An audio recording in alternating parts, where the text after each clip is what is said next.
The 17th Sunday After Pentecost, by Father Gregory Hesse.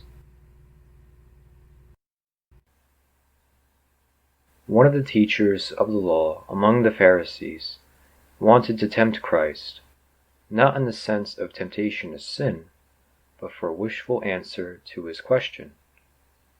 "Master, what is the greatest commandment in the law?"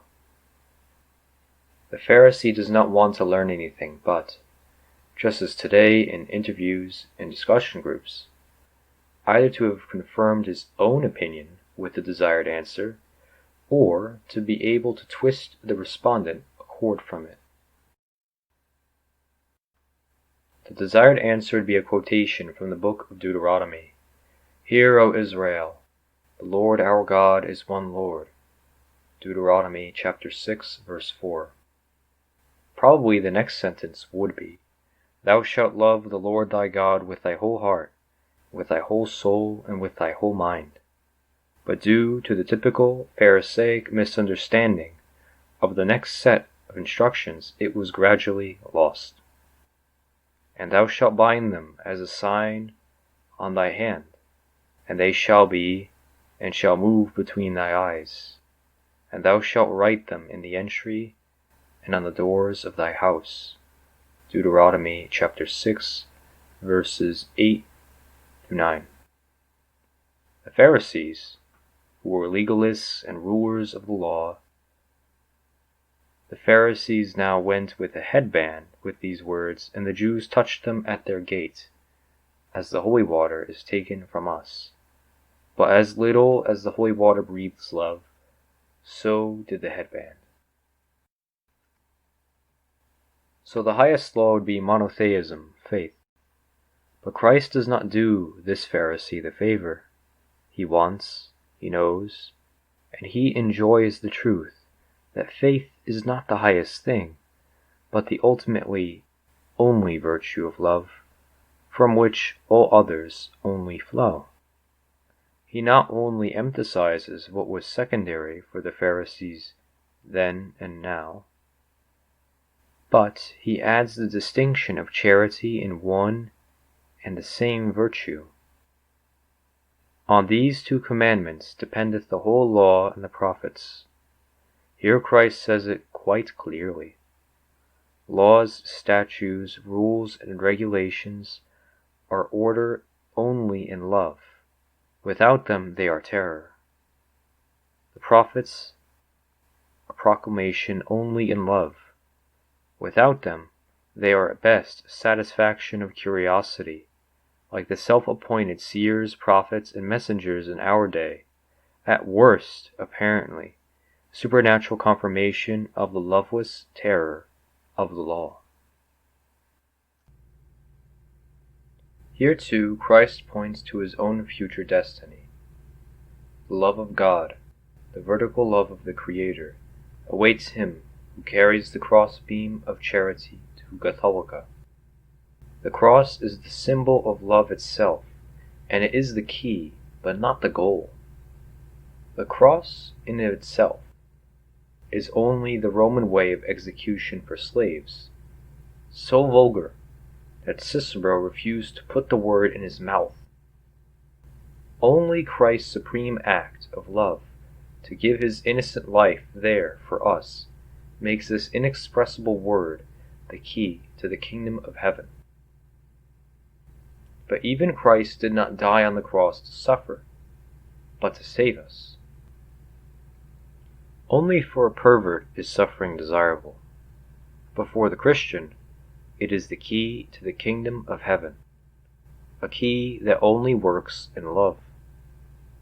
A person who scourges himself to death out of fanaticism will continue to suffer in hell, but the person who, out of love, takes upon himself the sufferings permitted by God will wear his crown in heaven, similar to the martyr. Christ says it here too, as so often, in the severity of the Father, and not in the diplomacy of the traitors.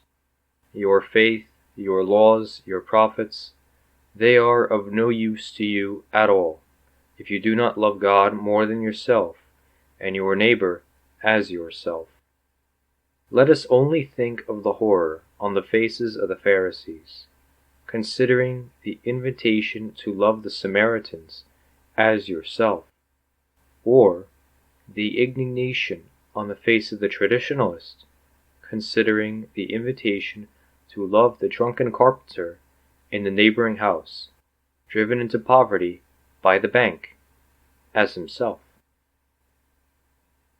And if I should have prophecy and should know all mysteries and all knowledge, and if I should have all faith, so that I could remove mountains, and have not charity, I am nothing. 1 Corinthians chapter 13, verse 2. As Gilbert Keith Chesterton, the defender of faith, Pius XI, says, fanaticism is faith without love. As George Satayana, 1863 to 1952, says, fanaticism is the doubling of effort when one has lost sight of the goal. The Life of Reason, Volume 1. The Catholic who lacks love, he is not much different from the Pharisee in that he makes religion an end in itself, hides behind the laws, and cowardly uses his clerical power for himself. Christ sees through this lowliness and asks, "What do you think of Christ? Whose son is he?" The answer is as memorized as it is stupid. The Son of David.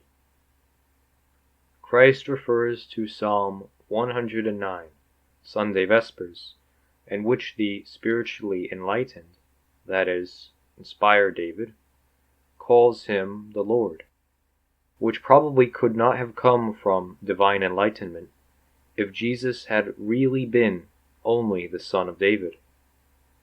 The wishful thinking of the Pharisees was to be able to place Jesus among the prophets, as the Quran and the modern exegetes would do, as long as they only retained their clerical power.